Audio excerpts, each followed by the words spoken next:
Victoria Nuland.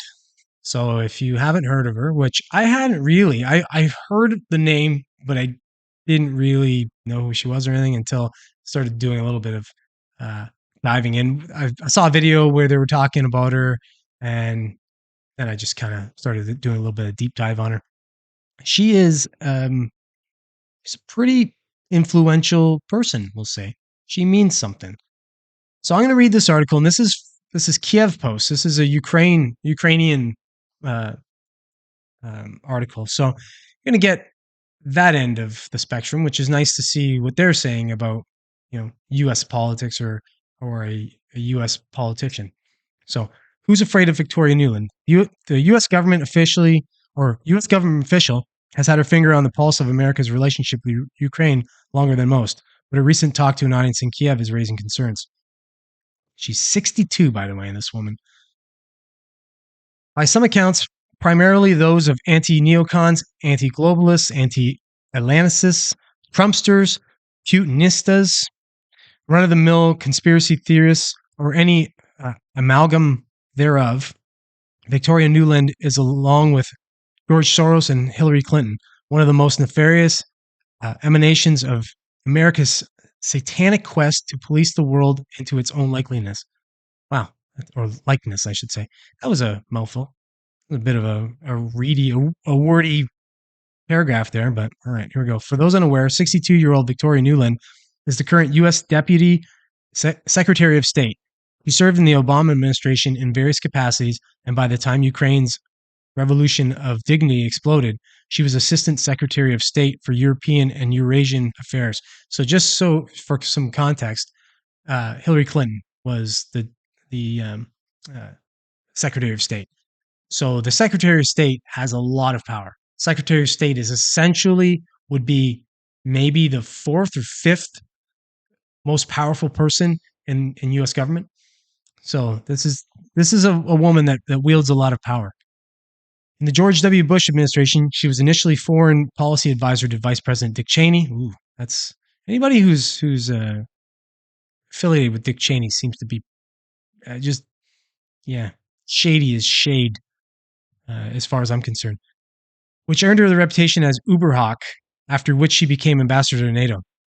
In the 90s, Nuland worked in the Bill Clinton administration as chief of staff to Strobe Talbot, the deputy secretary of state, before taking the post of director for former Soviet Union affairs. Man, so from in the 90s, so God, I think would have been in her 30s. This chick had some pretty powerful jobs at a pretty early age. To say she has had her finger on the pulse of America's response to the fall of the Soviet Union is an understatement. Indeed, conspiracy theorists like to drop her name whenever they feel a need to emphasize how NATO is responsible for Russia's war on Ukraine. And the clincher, at least for the conspiracy theorists, is the fact that she is the wife of arch neoconservative Robert Kagan, co-founder of the Project for the New American Century. Oh, that might explain something there. Nuland in Ukraine and the EU intercept. Victoria Nuland popped onto the radar of most casual Ukraine observers during the Maidan rallies in late 2013. She was famously pictured distributing cookies to the protesters. This was evidence for many that the CIA was behind the Maidan protests. If the cookies weren't enough for conspiracy theorists, then a speech she gave around the same time to the U.S.-Ukraine Foundation was proof positive. Nuland admitted that the U.S. had spent about $5 billion on democracy-building programs in Ukraine since 1991. That would amount to a $272 million per year of pittance compared to what Russia was spending on influence and active measures campaigns to draw Kiev back into its fold. Okay, so of course Russia's going to try and lure them back in. That's not weird when Russia, a neighboring country, is trying to get a once part of their country back into their fold. Like, I love how they kind of put that in. This is a weird article considering it's written from Ukraine. So, but it doesn't seem a little weirder that U.S. foreign money is coming in there to try and I guess push them one way or the other. That seems a little bit more sketchy to me than Russia doing it. But it was the infamous F the UE phone intercept between herself and the U.S. ambassador to Ukraine, Jeffrey Pyatt, from late January 2020 2014 that settled the issue for those who still insist the revolution of dignity was a CIA-sponsored coup d'état. Most sensationalist accounts interpreted Nuland's comment as an expression of disdain for the EU trying to broker an agreement between President Viktor Yanukovych and the Maidan leaders, a deal that might circumvent the US's attempt at manipulating the situation to its advantage. Okay.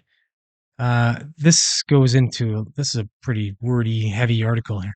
I'm going to give you the Coles notes on this broad here. This broad is very, very pro-war. She's very pro-Ukrainian war, and she's been involved in some other conflicts like the Niger conflict and things like that. So she seems to be someone who's very important in pushing the needle towards war. So yeah, it's funny when you see these quiet, I guess these quiet tears, if you will, these people in the background that you don't really hear about very much, but they're the ones kind of pulling the strings. This might be one of the women, one of the few people that are actually fully pulling the strings of the U.S. government currently, and maybe in the past a little bit. So someone to watch for sure.